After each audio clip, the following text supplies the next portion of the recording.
Iran से क्या क्या खरीदता है भारत, ये चीजें होंगी महंगी। तनाव, वैश्विक शेयर मार्केट में हड़बड़ी, स्ट्रेट ऑफ हॉर्मुज खतरे में। भारत की तेल सप्लाई और ऊर्जा सुरक्षा प्रभावित हो सकती है। आम जनता की जेब पर असर।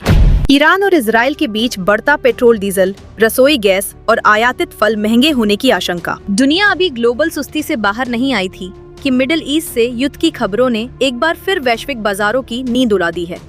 ईरान और इजराइल के बीच बढ़ते तनाव का असर सिर्फ वहां तक सीमित नहीं है, बल्कि पूरे विश्व के शेयर मार्केट पर दिख रहा है। भारत भी इससे अछूता नहीं है। हालांकि भारत के पास बड़ी मात्रा में विदेशी करेंसी है, इसलिए फिलहाल परेशान होने की जरूरत नहीं। लेकिन समझना जरूरी है कि इस जंग का आपकी जेब, रसोई और पोर्टफोलियो पर क्या असर पड़ सकता है। सबसे पहले भारत और ईरान के रिश्तों पर नजर डालते हैं। 1950 से राजनयिक संबंध और 1970 के बाद व्यापारिक संबंध मजबूत हुए। अमेरिका के प्रतिबंधों के बावजूद भारत ने ईरान के साथ वैकल्पिक भुगतान व्यवस्था अपनाई।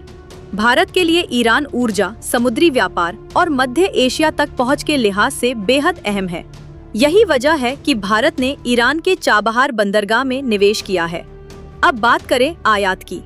भारत ईरान से मुख्य रूप से कच्चा तेल, पेट्रोकेमिकल्स, औद्योगिक केमिकल्स, सूखे मेवे और फल और कुछ खास औद्योगिक सामान आयात करता है। अगर सप्लाई रुकती है तो पेट्रोल, डीजल, रसोई गैस, खाद्य तेल, आयातित फल, सूखे मेवे और पैकेज सामान महंगे हो सकते हैं। साथ ही प्लास्टिक, उर्वरक, दवा और मैन्युफैक्चरिंग की लागत भी बढ़ सकती है। सबसे बड़ी चिंता है स्ट्रेट ऑफ हॉर्मुज।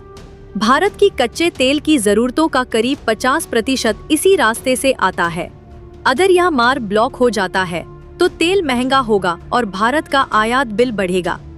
इसके विकल्प सऊदी अरब और यूएई की क्रूड ऑयल पाइपलाइन है, लेकिन शिपिंग और बीमा लागत बढ़ जाएगी।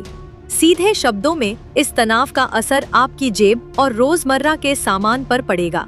महंगाई बढ़ सकती है, हवाई और रोड ट्रांसपोर्ट महंगे हो सकते हैं और आपका रसोई बजट दबाव में आ सकता है।